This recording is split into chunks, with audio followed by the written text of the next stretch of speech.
नमस्कार दोस्तों। सही कहा है किसी ने, दूसरे के साथ किया गया बुरा बर्ताव आपके बर्बादी के सारे रास्ते खोल देता है। अगर आप किसी के साथ गलत करते हो तो आपके साथ भी जरूर गलत होगा।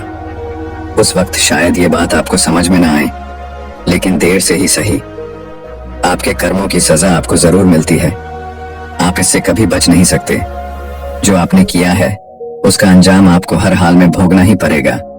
अगर आप किसी का दिल दुखाते हो या अगर आप किसी के साथ बुरा करते हो तो देर से ही सही, लेकिन कभी न कभी आपको आपके कर्मों का फल भोगना पड़ेगा। आइए इस बात को हम एक कहानी की मदद से समझने की कोशिश करते हैं। गौतम बुद्ध हर दिन की तरह उस दिन भी सभा कर रहे थे। तब तक एक ने उनसे पूछा कि गौतम बुद्ध, कर्मों का फल कैसा मिलता है? कृपया इस बारे में आप मुझे समझाएं। गौतम बुद्धा कहते हैं, एक समय के बाद रामू और श्यामू नाम के एक गांव में दो भाई रहते थे। श्यामू अक्सर रामू को देखकर जलता था, क्योंकि रामू स्वभाव से बहुत अच्छा था, लेकिन श्यामू का स्वभाव ऐसा नहीं था। उसके दिल में दूसरों के लिए कोई दया नहीं था। वो हमेशा दूसरों का अनादर करता और उन्हें नुकसान पहुंचाता रहता था। धीरे धीरे काफी वक्त गुजर गया। रामू श्यामू के माता पिता अब इस दुनिया में नहीं रहे। रामू ने खूब अच्छे से उनका अंतिम संस्कार किया और गांव वालों को भोजन के लिए आमंत्रित किया और ब्राह्मणों को दान दक्षिणा देकर उनको विदा दिया। वो हर साल माँ बाप की बरसी के लिए हर साल पंडितों को दान देता और भोजन कराता, लेकिन श्याम को यह बात पसंद नहीं। वह उसे अभी भी देखकर जलता। अगले साल रामू ने राजा को बुलाया और राजा के सामने पूरे गांव को खाना खिलाया और दान दिया ताकि उसे माँ बाप स्वर्ग में खुश रह सके। ये सब देखकर राजा श्याम से बोलते हैं, श्यामू, तुम्हारा भाई तुम्हारे माँ बाप के लिए इतना कुछ करता है, तुम ये सब क्यों नहीं करते? क्या तुम्हें समझ नहीं है कि तुम भी अपने माँ बाप के लिए कुछ ऐसा ही करो? श्याम में कुछ नहीं बोला और वहां से चला जाता है। वो इस बात को लेकर गुस्सा होता है कि आज रामू की वजह से उसकी राजा ने बेइज्जती कर दी।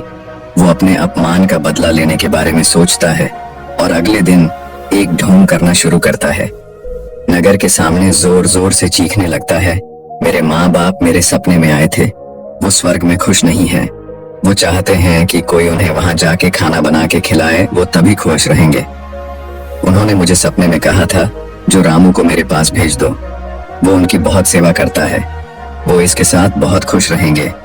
राजा कहते हैं, ये तो अच्छी बात है, लेकिन इसके लिए तो रामू को मरना पड़ेगा।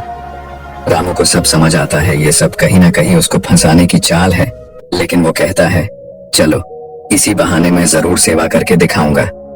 रामू मरने को तैयार हो जाता है। वो राजा से कहता है, राजा, आप अगले दिन नदी किनारे एक नाव का बंदोबस्त कराए। मैं नाव से कूदकर नदी में अपनी जान दे दूंगा और फिर मैं स्वर्ग में जाके माँ बाप की सेवा करूंगा। राजा कहते हैं, ठीक है। अगले दिन ये सारे बंदोबस्त कर दिए जाएंगे। रामू नदी से कूद जाता है और सारे गांव में सबको पता लग जाता है कि अब राम इस दुनिया में नहीं रहा। अब वो भी माँ बाप की सेवा करने के लिए स्वर्ग चला गया। श्यामा बहुत खुश था कि उसका इकलौता भाई दुनिया में नहीं रहा।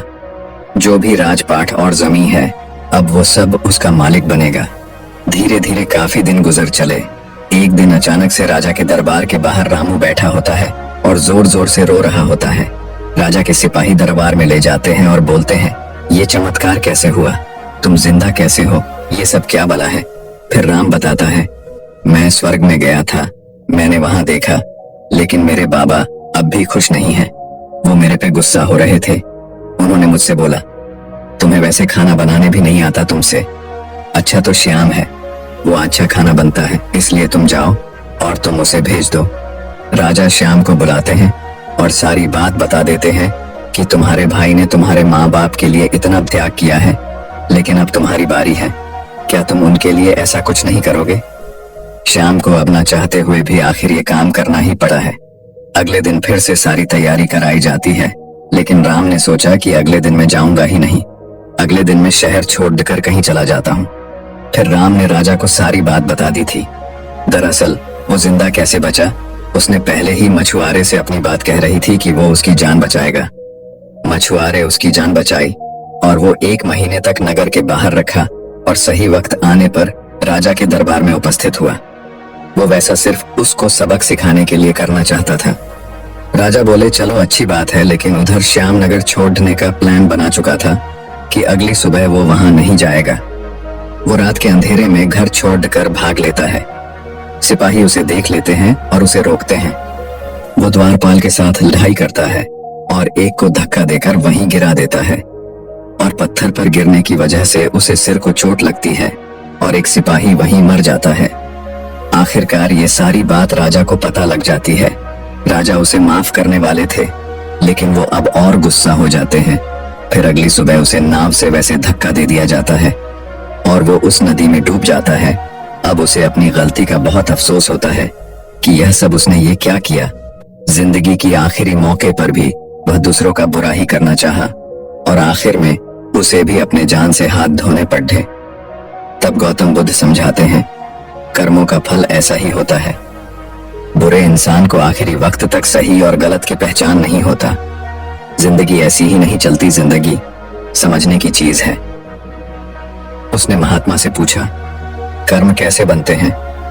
फिर महात्मा ने बोला, अच्छे कर्म के बनने से पहले हमें इस पर ध्यान देने की जरूरत है कि आखिर अच्छे कर्मों बनने का सबसे पहला पड़ाव क्या है। मनुष्य के द्वारा किए जाने वाले सभी कर्म उसके विचारों से निर्मित होते हैं। हमारी सकारात्मक या नकारात्मक सोच विचारों को जन्म देती है और वही विचार कर्म बनते हैं। इस तरह सोच सकारात्मक होने पर ही अच्छे कर्मों का निर्धारण हो सकता है। उसने फिर महात्मा से पूछा, पाप का फल कब मिलता है?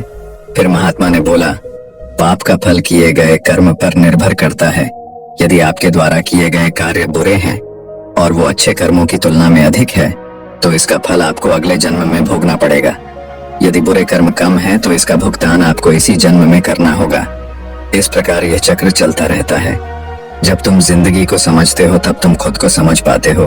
तुम तभी देखोगे कि इस दुनिया में जितने भी जीव जंतु पेड़ पौधे हैं, सब तुमसे जुड़े हैं। उनकी रक्षा करना, उनके बारे में अच्छा सोचना और उनका भला करना भी तुम्हारी जिम्मेदारी है। जब तुम दूसरों के लिए अच्छा करते हो तो बदले में तुम्हारे लिए भी अच्छा होता है। लेकिन जब तुम किसी दूसरे का बुरा करते हो और तुम्हें लगता है कि तुम्हारे साथ बुरा नहीं होगा, और हो सकता है कि शायद उस वक्त तुम्हारे साथ बुरा ना भी हो, लेकिन ऐसा कुछ नहीं, कभी ना कभी तुमको उसका हर्जाना भुगतना ही पड़ता है। इसीलिए तुम्हें यहाँ पे किसी का बुरा करने का कोई हक नहीं है। तुम्हें यहाँ पे किसी के साथ गलत व्यवहार करने का कोई हक नहीं है, क्योंकि कर्मों का फल कभी न कभी मिलता ही है। बाकी अगर ये कहानी आपको अच्छी लगी हो तो इस वीडियो को लाइक करें। तब तक मिलते हैं हम आपसे ऐसी ही एक और प्रेरणादायक कहानी के साथ अगले दिन। धन्यवाद।